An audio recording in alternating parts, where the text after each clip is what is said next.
Que la paix et la grâce de notre Seigneur Jésus-Christ vous soient pleinement accordées. Que signifie « je suis libre en Jésus » ? Quel est son véritable sens?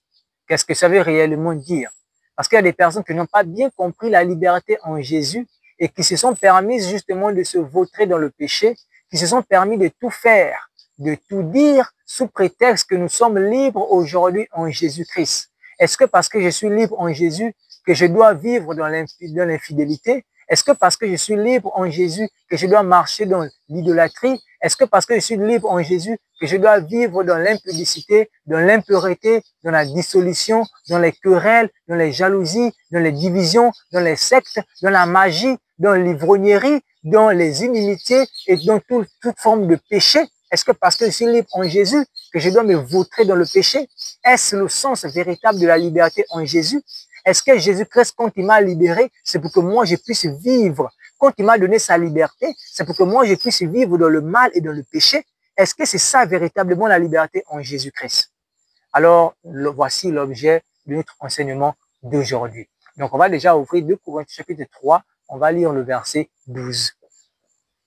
Donc, 2 Corinthiens, on va lire chapitre 3, verset 12. Il est écrit, 2 Corinthiens 3, 12, « Ayant donc cette espérance, nous usons d'une grande liberté. » Je répète. « Ayant donc cette espérance, nous usons d'une grande liberté. » L'apôtre Paul nous fait comprendre qu'aujourd'hui, en Jésus, on use d'une grande liberté. On jouit d'une grande liberté. Mais c'est la liberté de quoi exactement? C'est la liberté de quoi? Est-ce que c'est la liberté de voler parce que je suis en Jésus? Est-ce que c'est la liberté de tromper ma femme ou mon mari parce que je suis en Jésus? Est-ce que c'est la liberté de mentir parce que je suis en Jésus? Est-ce que c'est la liberté de me comporter comme je ne devrais, de désobéir aux lois du Seigneur, de transgresser sa parole, de vivre dans le péché et dans le mal parce que je serai libre en Jésus? Est-ce que c'est ça? On va demander à l'apôtre Paul, il s'agit de quelle liberté? On va lire ce qu'il dit aux Éphésiens, dans Éphésiens chapitre 3, le verset 12. Donc, Éphésiens chapitre 3, on lit le verset 12, il est écrit. Donc, on lit même à partir du verset 11, c'est mieux. Selon le dessein éternel qu'il a mis à exécution par Jésus-Christ notre Seigneur. Verset 12. En qui nous avons, donc en Jésus-Christ, nous avons, par la foi en lui, la liberté de nous approcher de Dieu avec confiance. Est-ce que vous avez compris? La liberté aujourd'hui en Jésus, c'est la liberté de nous approcher de Dieu avec confiance. J'ai relu le verset 12. En qui nous avons par la foi en lui, la liberté de nous approcher de Dieu avec confiance. Donc aujourd'hui, quand je dis je suis libre, c'est que je suis libre de m'approcher de Dieu avec confiance. Pourquoi? Parce qu'avant, on ne pouvait pas s'approcher de Dieu. Avant, on ne pouvait même pas arriver à Dieu. Pourquoi avant, on ne pouvait pas s'approcher de Dieu? Pourquoi avant, on ne pouvait pas arriver à Dieu? Ésaïe chapitre 59, verset 2. Donc, Ésaïe chapitre 59, de 1 à 2. Non, la main de l'Éternel n'est pas trop courte pour sauver, ni son oreille trop dure pour entendre, mais ce sont vos crimes qui mettent une séparation entre vous et Dieu. Ce sont vos péchés qui vous cachent sa face. Vous comprenez? Donc, nos péchés là, nos crimes là, nous séparaient de Dieu. Nos crimes là, nos péchés nous cachaient de la face de Dieu. C'est pourquoi on ne pouvait pas se rapprocher de lui. Mais aujourd'hui, en Jésus-Christ, on a la liberté de nous approcher de Dieu. On a maintenant la possibilité de pouvoir nous rapprocher de ce Dieu-là. Pourquoi? Parce que Jésus-Christ a porté nos péchés. Jésus nous a pardonné de nos péchés. Ainsi, on peut maintenant se rapprocher du Père. Il n'y a plus une séparation entre nous et Dieu. Et quand on se rapproche du Père par la prière, on se rapproche du Père par tous les moyens, c'est avec confiance. Parce qu'on sait que nos péchés d'autrefois ont déjà été purifié. Est-ce que vous comprenez? C'est ça le sens de la liberté. Le sens de la liberté, c'est pas de dire que je peux maintenant commettre infidélité parce que Jésus m'a libéré. Je peux maintenant voler parce que Jésus m'a libéré. Je peux maintenant mentir parce que Jésus m'a libéré. Je peux maintenant vivre dans le mal parce que Jésus m'a libéré. C'est pas ça le sens de la liberté. Le sens de la liberté, c'est que je peux maintenant prier Dieu en paix. Je peux maintenant parler à mon Créateur en paix parce que je me suis rapproché de lui par le canal du Seigneur Jésus-Christ qui m'a libéré de mon péché. C'est ça la liberté, mes frères. C'est ça la liberté, mes sœurs. Ne vous laissez pas tromper par les faux docteurs qui cherchent avec la loupe des passages pour pouvoir justifier leur vie immorale. Quel passage sur lequel je vais m'appuyer pour pouvoir justifier ma conduite dans le mal? Ah, il va liberté ici. Ah oui, non, on m'a libéré. Non, c'est pour que je vive dans le péché. C'est la malédiction. Donc, le Seigneur Jésus te libère de ton péché pour que toi, tu partes encore vivre dans le péché. Mais ça, quel sens? Donc, on t'a libéré du péché. Jésus est venu te libérer du péché pour que toi, tu partes encore vivre dans le péché. Tu étais adultère autrefois. Jésus est venu te libérer. C'est pour que tu vives encore dans l'adultère. C'est pour que tu marches encore étant toi-même un adultère. Tu étais un grand menteur. Jésus t'a libéré. C'est pour que tu sois toujours un menteur. Un voleur, on le libère. C'est pour que tu restes encore voleur. Mais c'est que tu n'as rien compris. C'est que tu n'as rien compris. Jésus ne t'a pas libéré pour rester ce que tu étais autrefois. Tu étais emprisonné avec un péché avant de connaître Jésus. Mais tu as connu Jésus. Le même péché continue toujours à t'emprisonner. Mais c'est que tu n'as rien compris. C'est que Jésus ne t'a pas libéré. Jésus t'a libéré pour que tu ne partes plus te vautrer dans le péché. Sinon, tu es semblable à ce porc-là ou à cette truie-là qui après s'être lavé, est encore retourné dans le bourbier. L'apôtre Pierre a parlé dans 2 Pierre chapitre 2 à partir du verset 20. On n'est pas des porcs en Jésus, on n'est pas des chiens en Jésus, mais on est des hommes spirituels en Jésus. Et on a été libérés pour se rapprocher de Dieu avec confiance, plus pour marcher encore dans les crimes qui vont mettre une séparation entre nous et Dieu. Alors, qu'est-ce que Jésus-Christ a fait pour justement nous rapprocher du Père? On va lire cela dans Hébreux chapitre 10 à partir du verset 19. Hébreux chapitre 10, on va lire à partir du verset 19. Il est écrit ceci. Ainsi donc, frères, puisque nous avons au moins du sang de Jésus, une libre entrée dans le sanctuaire, par le sang de Jésus, on a une libre entrée dans le sanctuaire, le lieu très saint, par la route nouvelle et vivante qu'il a inaugurée pour nous au travers du voile, c'est-à-dire de sa chair. Donc, par la mort de Jésus, par la crucifixion de Jésus, par son sang qui a coulé, c'est une porte que Jésus nous a ouverte. Et on peut marcher tranquillement dans cette voie-là. On peut marcher tranquillement sur cette route-là sans avoir besoin d'avoir peur. On n'a plus besoin d'avoir peur. On n'a plus besoin d'avoir crainte.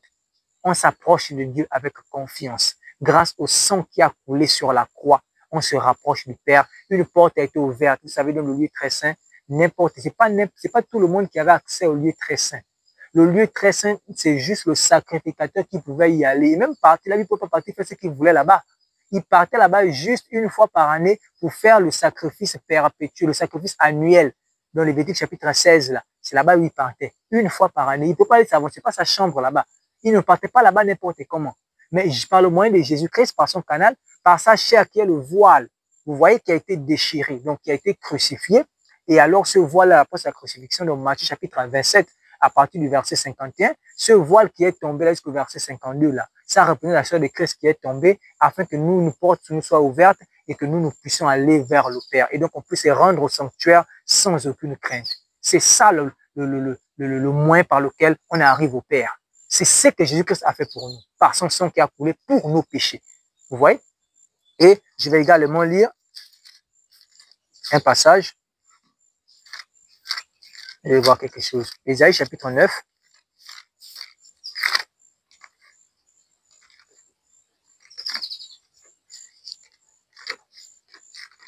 Donc, on va lire Ésaïe chapitre 9, verset 3. Il est écrit, « Car le joug qui pesait sur lui, le bâton qui frappait son dos, la verge de celui qui l'opprimait, tu les brises comme à la journée de bagne. » Quand on dit le joug qui pesait sur nous, il a brisé cela. Est-ce que vous comprenez? Non, vous ne comprenez pas encore bien. On parle maintenant au chapitre 51, on va lire le verset 14. Ésaïe chapitre 51, toujours du même livre. On lit maintenant le verset 14. Quand on a dit le joug qui pesait sur nous et le bâton qui pesait sur nous, il a brisé cela. Vous allez bien voir qu'il dit la même chose dans Isaïe chapitre 51, verset 14. Il est écrit, Isaïe 51, verset 14, bientôt, celui qui est courbé sous les fers sera délivré. Il ne mourra pas dans la fosse et son pain ne lui manquera pas. Il est question de qui? Mais il est question de nous. On dit bientôt. Parce que lorsque Isaïe parle là, la venue du Seigneur Jésus-Christ est proche. Vous voyez?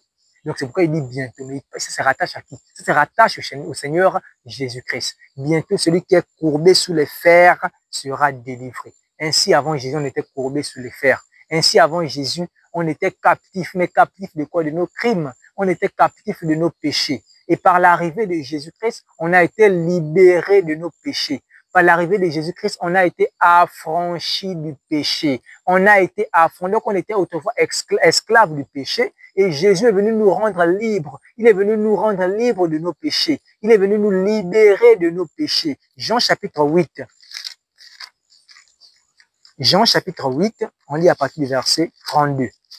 Il est écrit, Jean 8 à partir du verset 32. Vous connaîtrez la vérité et la vérité vous affranchira. C'est-à-dire, vous connaîtrez la vérité et la vérité vous rendra libre. Verset 33. Il lui répondit, c'est Jésus qui parle aux pharisiens, donc aux juifs. Nous sommes la postérité d'Abraham et nous ne fûmes jamais esclaves de personne. Comment dis-tu, vous deviendrez libres? C'est parce que les pharisiens ne comprenaient rien. Les pharisiens pensaient que, les juifs ici pensaient que Jésus leur parlait d'un esclavage physique. Jésus leur parlait d'être des esclaves physiques. Mais ils n'étaient pas des esclaves physiques, mais c'était des esclaves spirituels. Parce qu'ils étaient esclaves de quoi? Esclaves du péché. C'est alors que Jésus leur dit, vous connaîtrez la vérité et la vérité vous rendra libre. Mais ceux-ci se disent, mais tu parles de quoi?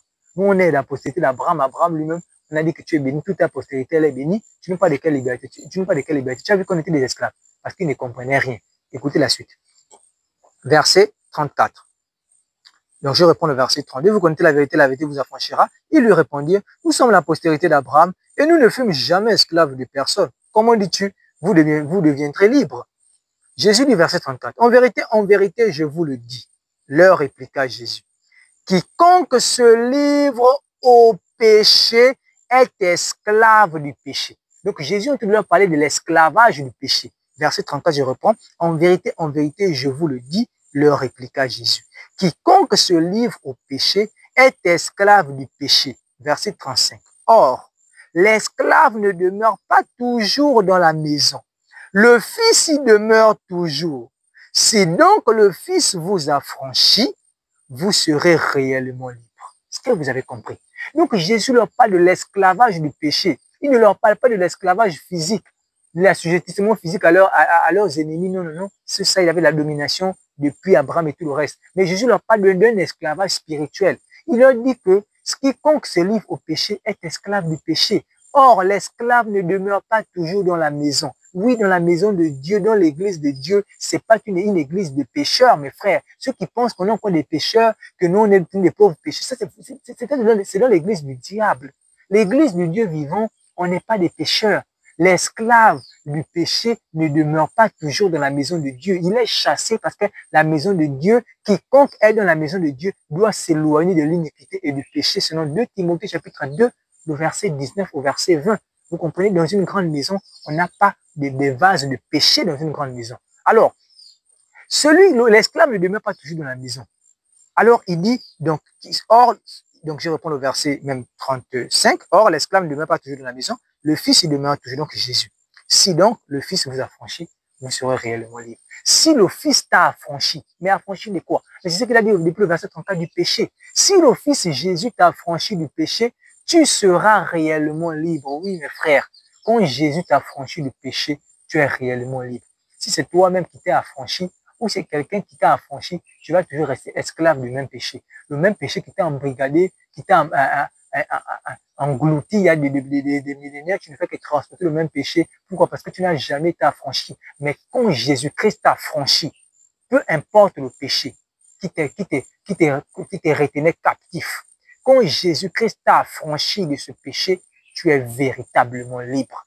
Tu es libre aujourd'hui en Jésus. C'est ça la liberté. C'est la liberté du péché. On est rendu libre de nos péchés. On était des pécheurs. Aujourd'hui, on est maintenant libéré de ces péchés-là. On est maintenant libre de s'approcher de Dieu avec confiance. On n'est plus des pécheurs. C'est ça le véritable sens de la liberté. C'est ça le véritable message. Il ne s'agit pas de libre d'aller encore dans le péché, libre de vivre dans le mal, libre de se vautrer dans ce qui est diabolique. Vous voyez? Donc aujourd'hui, on est libre en Jésus-Christ et on a été libéré du péché. C'est pourquoi d'ailleurs Jésus-Christ lui-même déclare dans Matthieu chapitre 11 à partir du verset 28, « Venez à moi, vous tous qui êtes fatigués, et je vous donnerai du repos. » Mais on était fatigué de quoi? Fatigué du péché. Enfin, on était esclave du péché. Alors Jésus dit, « Venez à moi, vous tous qui êtes fatigués et chargés, et je vous donnerai du repos. » Il dit, « Prenez mon joug sur vous et recevez mes instructions. Car je suis doux et humble de cœur, et vous trouverez du repos pour vos âmes. Car mon joug est doux et mon fardeau est léger. » Donc on est venus à Jésus, nous qui autrefois étions fatigués du péché, chargés de l'iniquité, chargés de nos crimes. C'est pourquoi nous sommes allés à Jésus. Et alors qu'est-ce qu'il a fait? Il nous a donné du repos, il nous a libérés, il a déchargé nos péchés, il a enlevé nos iniquités. Pas pour qu'on reste encore dans le péché, mais pour que nous soyons libres à l'égard du péché. Donc on est libre à l'égard du péché. On est libéré du péché pour ne plus être dans le péché, pour marcher maintenant dans la sainteté, pour prier dans la sainteté, pour parler à Dieu dans la sainteté, afin d'être près de lui sans avoir besoin de craindre quelque chose. On était autrefois des pécheurs. Vous voyez, on était autrefois des pécheurs, on était esclaves du péché, et donc le Fils nous a affranchis. Jésus-Christ nous a affranchis afin qu'aujourd'hui nous soyons véritablement libres. Si donc le Fils nous a affranchis, vous serez réellement libres. Et alors le Fils nous a affranchis. Aujourd'hui, on est réellement libre. Mais c'est pourquoi? C'est quoi le mythe? Est-ce que c'est pour retourner encore dans le péché? Est-ce que tu as été affranchi pour retourner dans le péché? Si c'est pour retourner dans le péché, c'est que tu n'as rien compris. On n'a pas été affranchi du péché pour retourner encore comme des truies dans le péché. Non, mais on était affranchi du péché. Pourquoi? Romains chapitre 6, normalement qu'on lit d'abord le verset 6, après on va lire à partir du verset 12. Sachant que notre vieil homme a été crucifié avec lui, afin que le corps du péché fût détruit pour que nous ne soyons plus esclaves du péché. Est-ce que vous comprenez? On dit, sachant que notre vieil homme a été crucifié avec lui. Il est question de quel homme qui a été crucifié. Il n'est pas question de ma chair là, non. Il est question de ma nature, mon ancienne nature pécheresse. La nature pécheresse, c'est cette puissance du péché là. Cette puissance qui était en l'homme là a été crucifiée. La nature pécheresse qui était en l'homme a été crucifiée. Ceux qui sont en Jésus-Christ ont crucifié la chair avec ses passions et ses désirs. Galates chapitre 5, verset 24. Il ne s'agit pas de cette chair physique. L'apôtre Paul déclare dans Galates chapitre 2, verset 20, j'ai été crucifié avec Christ. On n'a jamais vu quelque part où Paul est monté sur la croix avec Jésus-Christ pour être crucifié. Non. Mais il parle de quoi? Il parle de sa nature pécheresse qui est morte justement avec Jésus-Christ lorsqu'il a cru en lui. Donc, l'apôtre dit dans, au verset 6, sachant de Romains chapitre 6, verset 6, sachant que notre vieil homme, donc la nature pécheresse, la vieille nature, a été crucifiée avec lui, donc avec Jésus. Dans quel but? Afin que le corps du péché fût détruit. Pour que, donc on nous donne maintenant l'objectif, pour que nous ne soyons plus esclaves du péché. Pour que nous ne soyons plus esclaves du péché. Donc avant, on était des esclaves du péché. Notre vieil, c'est pourquoi le vieil homme est mort avec Jésus. Lorsqu'on a cru en lui, on a été crucifié avec Jésus. Mais c'est dans quel objectif? C'est dans l'objectif que nous ne soyons plus esclaves du péché. C'est pas dans l'objectif que nous restions esclaves du péché. Non.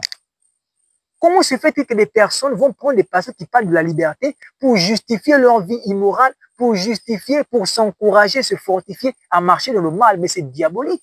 Tu étais autrefois esclave du péché. On t'a libéré. Toi-même encore, tu penses que c'est pour retourner dans le péché. Tu étais en prison. On t'a donné une grâce présidentielle. Mais c'est pourquoi? Mais c'est pour que tu sortes. Le président, est-ce que quand le président donne une grâce présidentielle, c'est pour que tu restes en prison, c'est pour augmenter ta peine en prison? Non, c'est pour que tu sortes. Et quand tu sors là, est-ce que c'est pour encore faire le banditisme? Non. Le président ne te donne pas ça pour t'encourager à faire le banditisme. Non. Et si Jésus nous a sortis du péché, de l'esclavage du péché, plus pour que nous soyons encore esclaves du péché, ça n'a pas de sens, mais pour que nous ne soyons plus esclaves du péché, mes frères. Verset 12. Que le péché ne règne donc point dans votre corps mortel et n'obéissez pas à ses convoitises. C'est ça le corps mortel. On dit le péché ne doit pas régner. Ça veut dire que le péché ne doit pas avoir le pouvoir dans ce corps. Bien qu'il habite dedans, mais il ne doit pas avoir le pouvoir dans ce corps-là. Et on ne doit pas obéir à ses convoitises. Verset 13. Ne livrez pas vos membres au péché comme des instruments d'iniquité, mais donnez-vous vous-même à Dieu comme étant vivant de mort que vous étiez. Et offrez à Dieu vos membres comme des instruments de justice. Verset 14. Car le péché n'aura point de pouvoir sur vous, puisque vous êtes non sous la loi, mais sous la grâce. Verset 15. Quoi donc? Pécherions-nous parce que nous sommes non sous la loi, mais sous la grâce? Est-ce que parce qu'aujourd'hui je suis libre en Jésus, je ne suis plus esclave du péché, que je veux maintenant pécher? Il dit loin de là. Pécherions-nous parce que nous sommes non sous la loi, mais sous la grâce? Est-ce que parce que je suis sous la grâce et qu'on dit que lorsque le péché a abondé, la grâce a surabondé? Romains chapitre 5, verset 21. Est-ce que ça veut dire que parce que la grâce surabonde, que je vais pécher pour que la grâce va faire que surabonder? Est-ce que c'est ça? C'est pas ça. Pécherions-nous afin que la grâce abonde? Loin de là. Nous qui sommes morts au péché, comment vivrions? C'est ce qu'il dit. Verset 15. Quoi donc? Pécherions-nous parce que nous sommes non sous la loi, mais sous la grâce? Loin de là. Donc, parce que je suis sous la grâce que je vais maintenant pécher, il dit loin de là. Et le péché, c'est quoi? Le péché, c'est la transgression de la loi. 1 Jean 3, verset 4, c'est ça la définition du péché. Quiconque pêche transgresse la loi et le péché est la transgression de la loi. Donc, est-ce que parce que je suis sous la grâce et je ne suis plus sous la loi, que je me permets de transgresser la loi? Loin de là. Parce que c'est ça le péché. Est-ce que parce que je suis sous la grâce, que je me permette de vivre dans le péché? C'est-à-dire, est-ce que parce que je suis sous la grâce, que je me permette de transgresser la loi de Dieu? Loin de là. Nous qui sommes morts au péché, comment vivrions-nous encore dans le péché? C'est ce qu'il dit au verset 2. Loin de là, nous qui sommes morts au péché, comment vivrions-nous encore dans le péché? Tu étais dans le péché, on t'a sorti du péché, mais toi tu penses que c'est pour vivre encore dans le péché, mais tu n'as rien compris. Ouais, verset 16. Ne savez-vous pas qu'en vous livrant à quelqu'un comme esclave pour lui obéir, vous êtes esclave de celui à qui vous obéissez? C'est clair. Soit tu es esclave, donc c'est ce qu'il dit, soit du péché qui conduit à la mort, soit de l'obéissance qui conduit à la justice. Donc, soit tu es esclave du péché, soit tu es esclave de l'obéissance qui conduit à la justice. Donc, en réalité, on est quitté d'un esclavage à un autre esclavage. Avant, on était esclave du péché. Aujourd'hui, on est maintenant esclave de la justice. Avant, on était sous la puissance et l'autorité du péché. Aujourd'hui, on est maintenant sous la puissance et l'autorité de la justice. Alors, on doit marcher donc sous cette autorité-là. Comme autrefois, on marchait sous l'autorité du mal et du péché, ainsi aujourd'hui, on marche maintenant sous l'autorité de la justice. C'est ce qu'il dit. Donc, je continue. Verset 17. Mais grâce soit rendue à Dieu de ce que, après avoir été esclave du péché, vous avez obéi de cœur à la règle de la doctrine dans laquelle vous avez été instruits. Écoutez bien le verset 18. Ayant été affranchis du péché, vous êtes devenus esclaves de la justice. Donc, on a été affranchis, on a été libérés de nos péchés. C'est ça la liberté. Mais c'est pourquoi? C'est pour qu'on soit maintenant esclaves de la justice.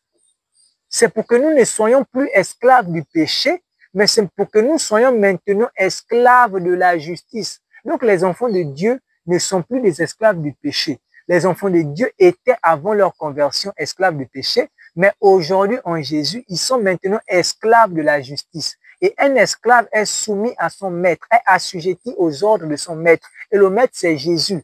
Alors on est assujetti aux ordres de la justice. On ne peut plus se permettre de redevenir encore des esclaves du péché. Ou encore on ne peut pas se permettre d'aller s'assujettir encore devant un autre maître qu'est le péché. Notre maître aujourd'hui, c'est plus le péché. Ton maître n'est plus le péché, le diable. Ton maître, c'est maintenant Jésus-Christ. Et tu n'es plus sous le pouvoir du péché, tu es maintenant sous le pouvoir de la justice. Comment tu vas dire que tu as été libéré du péché par quelqu'un pour pouvoir devenir esclave d'un autre? Comment se fait-il? On a été libéré par qui? Est-ce que c'est par Satan? Non, c'est par Jésus. Et Jésus, est-ce qu'il nous libère pour être encore des esclaves de Satan? Mais non, pour être ses esclaves, donc les esclaves de la justice. Et donc, je continue, verset 19. Je parle à la manière des hommes, à cause de la faiblesse de votre chair. De même donc que vous avez livré vos membres comme esclaves à l'impureté et à l'iniquité, pour arriver à l'iniquité, ainsi, maintenant, livrez vos membres comme esclaves à la justice pour arriver à la sainteté. Donc, de même qu'on a livré nos membres à l'impureté pour vraiment arriver à l'iniquité, ainsi aujourd'hui, on doit livrer nos membres à la sainteté pour arriver vraiment à la justice. Vous comprenez? Donc, on dit que de même que vous avez été esclave du péché et vous êtes investi dedans, de même aujourd'hui, vous êtes esclave de la justice, investissez-vous également pour arriver vraiment à la justice, pour arriver vraiment à la parfaite justice. Est-ce que vous comprenez? Verset 20. Car lorsque vous étiez esclave du péché, vous étiez libre à l'égard de la justice. Donc, lorsqu'on était esclave du péché, on était libre à l'égard de la justice, c'est clair. Verset 21. Quels fruits portiez-vous alors?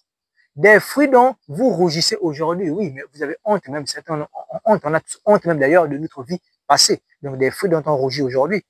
Car la fin de ces choses, c'est la mort. C'est clair, la fin du péché, c'est la mort. Mais maintenant, étant affranchis du péché et devenus esclaves de Dieu, vous avez pour fruit la sainteté et pour fin la vie éternelle. Donc aujourd'hui, notre fruit, c'est la sainteté et notre fin, c'est la vie éternelle parce que nous sommes maintenant esclaves de Dieu. Nous ne sommes plus esclaves de la mort, nous ne sommes plus esclaves du péché qui conduit à la mort. Est-ce que vous comprenez? C'est ça le sens de la liberté en Jésus. C'est pas la liberté de pouvoir vivre dans le péché. C'est pas la liberté de vivre dans le marché, dans toute forme de dérive et de sorcellerie. Vous voyez? C'est pas ça le sens de la liberté. Et écoutons ce que l'apôtre Pierre va nous dire. 1 Pierre chapitre 2, verset 16.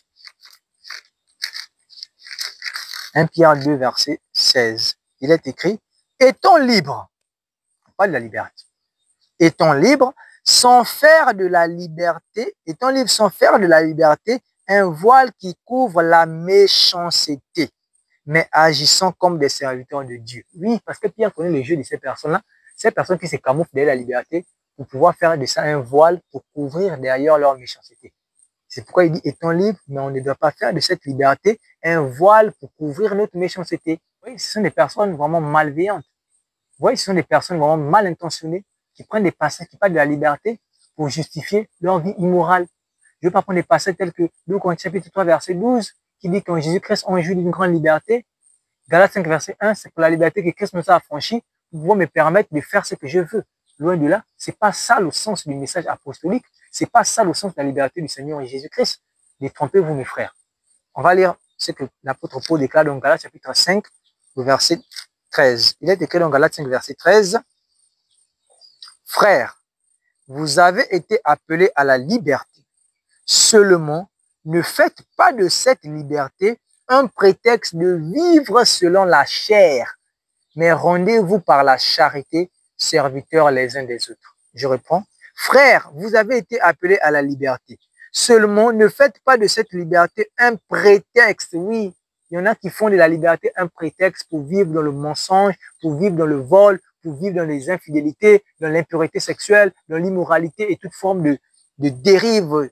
Seulement, ne faites pas de cette liberté un prétexte de vivre selon la chair. Mais vivre selon la chair, c'est quoi? Vivre selon la chair, c'est se laisser guider par la loi du péché et de la mort. Se laisser guider par les convoitises charnelles qui font la guerre à l'âme. Se laisser guider par les convoitises terrestres, charnelles et diaboliques. C'est ça, vivre selon la chair. Et l'apôtre Paul dit dans Romains chapitre 8, verset 8, que ceux qui vivent selon la chair ne sauraient plaire à Dieu, effectivement. Donc, seulement ne faites pas de cette liberté un prétexte de vivre selon la chair, mais rendez-vous par la charité serviteurs les uns des autres. Donc, ne faites plus, pour ceux qui le faisaient, un prétexte de vivre, d'un prétexte que Jésus nous a libérés afin de vivre selon la chair, afin de marcher dans la chair. Loin de là, Jésus ne nous a pas libérés pour cela. Jésus nous a libérés afin que on puisse s'approcher de Dieu en confiance. On puisse s'approcher de Dieu avec confiance. Parce qu'aujourd'hui, nous sommes maintenant libres, nous sommes maintenant esclaves de la justice. Il ne nous a pas libérés pour qu'on continue à rester esclaves du péché. Ça, c'est mal comprendre la liberté. Donc, j'espère que cette vidéo vous a éclairé davantage les yeux. Et pour tous ceux qui utilisaient également cette liberté-là pour pouvoir vivre de le mal, alors j'espère que vraiment cette vidéo vous a délivré et qu'aujourd'hui, vous allez maintenant comprendre véritablement ce qu'est le sens de la liberté en Jésus. Et je vous invite d'ailleurs à vous accrocher au Seigneur Jésus parce que c'est le Seigneur Jésus-Christ qui libère vraiment du péché. Et même vous qui pensez qu'il y a un péché qui vous bloque, et si vous n'allez jamais être délivré de ça, laissez-moi vous dire que Jésus-Christ délivre de tout péché. Jésus-Christ a franchi de tout. Quand c'est Jésus qui t'a franchi, quand c'est le véritable Jésus, c'est pourquoi on vous parle toujours du véritable Jésus, parce qu'il y a des faux Jésus qui sont prêchés dans le monde, des faux Jésus qui sont enseignés aujourd'hui dans ces fausses églises-là. C'est un faux Jésus. Et c'est le Jésus qui ne libère pas. C'est le Jésus qui te promet seulement le mariage, qui te promet seulement la voiture, qui te promet seulement de voyager, qui te promet seulement de prospérer physiquement, mais c'est un Jésus qui ne te promet jamais de prospérer spirituellement. Tu es tout le temps emprisonné par le même péché d'il y a des années, tu n'arrives pas à te libérer, mais en tout le temps, on te parle de devenir riche, tout le temps, on te parle d'avoir des beaux enfants. Pourquoi? Parce que ce Jésus ne connaît libérer que de la pauvreté physique. Mais le véritable Jésus, c'est pas le Jésus qui vient te libérer de ta pauvreté physique nécessairement, c'est le Jésus qui vient te libérer justement de la pauvreté spirituelle, donc du péché. Et vraiment, c'est ce Jésus que je vous présente, que la paix et la grâce de ce Jésus vous soient pleinement accordées. Amen.